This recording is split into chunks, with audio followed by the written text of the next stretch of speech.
I mean, there's no shortage of ideas here, Eric. That's one of our challenges. But having those three approaches I described earlier keeps us super focused on what return we're able to create for our customers.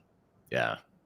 Now, if we shift gears and look at field operations, maintenance, and asset performance, how are you seeing AI change the way that companies are managing field ops and maintenance and asset performance? I think the number one way for me, it's moving from reactive to predictive. If you can get more intelligence into the operation, so you can proactively be catering for otherwise downstream fails or maintenance planning, that's the holy grail as far as I'm concerned. One example that we're working on right now in the case of a utility, again, patrol crews, drive along highways, scanning for faults, for foliage coming across power lines, for rust, for all sorts of issues operationally. But we're trialing now use of Jetson technology and cameras to automatically detect early stage signs that couldn't be caught by the human eye, let alone at 45 miles an hour down a highway, issues in the grid infrastructure and transmission. And in that world, automatic triggers, automatic diagnosis, automatic triaging of early stage development of an issue, which then generates work orders, which then allows work orders to be deployed into crews who happen to be in that area incoming. You can just see so much orchestration and optimization of maintenance from that perspective. So I think the big shift for me is moving to predictive. And obviously, all of the benefits you get that ought to be obvious. You don't have downtime, you don't have outages, you don't have, potential loss of life in many situations. So that's the big shift for me. Yeah. Well, and you mentioned this early in this conversation. You were talking about the complexity of systems and processes in these sorts of industries, and you just hit on one that I think AI has the potential to solve finally, which is, I remember, it's been 20 years since I was deep into the utilities industry.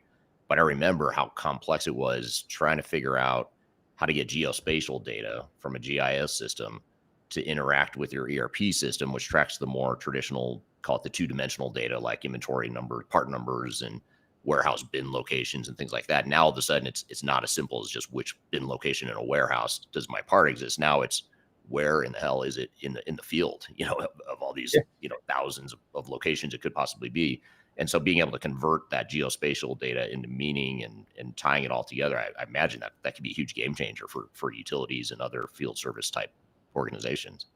Oh, for sure. I mean, there's a number of customers we're speaking to right now, actually with our Nexus Black team that I've referenced, that are talking about inventory spare part optimization. I mean, huge. I mean, we're talking about hundreds of millions of dollars caught up in inventory that can't be deployed because of lack of insight and data. A very practical example, which I hadn't fully appreciated until yesterday, and I was speaking with an O&M provider of renewables, and this individual was describing to me that actually, the number of spare parts that sit in inventory have got a multitude of different applications into other, tower stacks and wind turbines, but no one can untangle it because the OEMs label everything on a proprietary basis, and it's really difficult to see how you might use a gearbox from one asset in another asset, and therefore you sit on 5 times the inventory levels you need. So that is a capability we're working on right now with that one customer, and there are many more other like it. So this whole data aggregation, I think, is